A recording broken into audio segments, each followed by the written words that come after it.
deciding whether or not you are ready for retirement, this can be an exciting but sometimes a scary time, because this can be a huge transition from working a whole career, whether that's 10, 20, 30, or even 40 years, to transition into a different stage of life called retirement.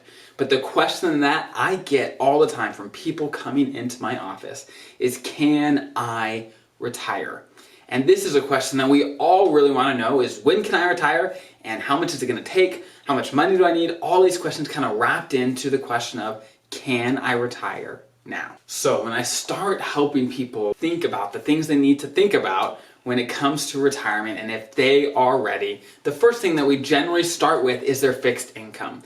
For some people, they have pensions from their job and they get a fixed amount every month from that. For some people, they have Social Security where they get a fixed amount every month from that, and they know that's going to last for the rest of their life. Or some people have an annuity that lasts for their whole life. So we start with that. We say, okay, you have X amount, let's say $2,000 from fixed income, whether that's Social Security, your pension, whatever it is.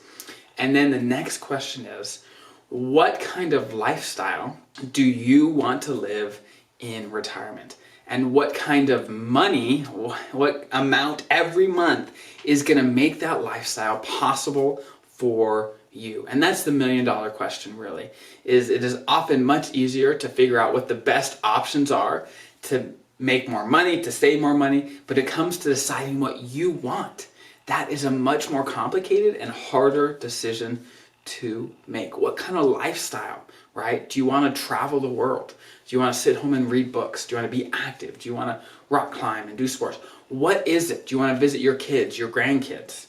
What is it for you that gets you excited? A life that you truly want to live, right?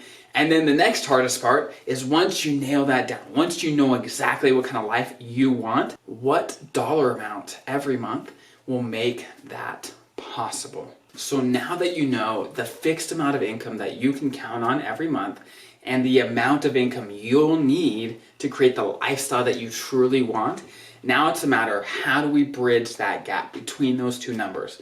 If your fixed income already covers what you need, awesome, you're in a great position. If not, then it's a matter of, okay, how do we bridge that gap? And for most people, the way they bridge that difference is through investments, is through their savings that they have accumulated over time, whether that's in a 401k, a TSP, an IRA, whatever it is. They use that money, those investments, to bridge that gap. And I know I'm going to be ignoring a lot of things here, like inflation, like how much you make off your investments, all these things, which are extremely important. But for the purposes of this video, I'm going to keep it extremely, extremely simple, just so we have a framework to kind of work through as you're thinking about retirement. So if you look at your savings and say, hey, if I took out every month a portion of my savings to bridge my gap that I need for my lifestyle, will those savings last over the course of my lifetime? And this is really a hard question to answer,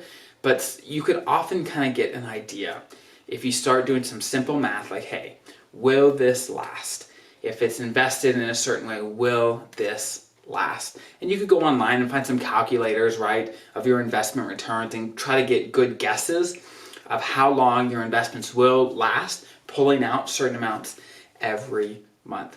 Just to kind of give you a good framework of like, okay, do I need to work longer to save up more, have more investments to draw from, or am I fine today? And I do know that there are many other factors that do affect retirement, such as healthcare, Medicare, long-term care, other insurances, lots of other ways that you can try to protect yourself from risk and also providing for the best lifestyle that you possibly can at the exact same time. So make sure you just try to weave all these things together to make a plan that really makes sense for you, your family, and everyone else involved, so that you can have the best life that you can have. So when it comes to retirement, a little planning can go a huge, huge, huge way. Because if we plan now, let's say we have 10 years to our retirement or 5 years, by doing something today, it allows 5 years of compounding time to make that decision ever more powerful down the road. But if we wait until, let's say tomorrow we want to retire and something's not exactly right, it may take you months or even years to fix that problem. So the best time to really make a plan was 20 years ago, right? But the second best time is right now to really get something nailed down. And plans will change, and I get that. But there is an invaluable value to having a plan and doing your best to stick to that plan through every stage of your career up till retirement. So again, I hope this is helpful for you, giving you a snapshot of what you should be thinking about when it comes to retirement.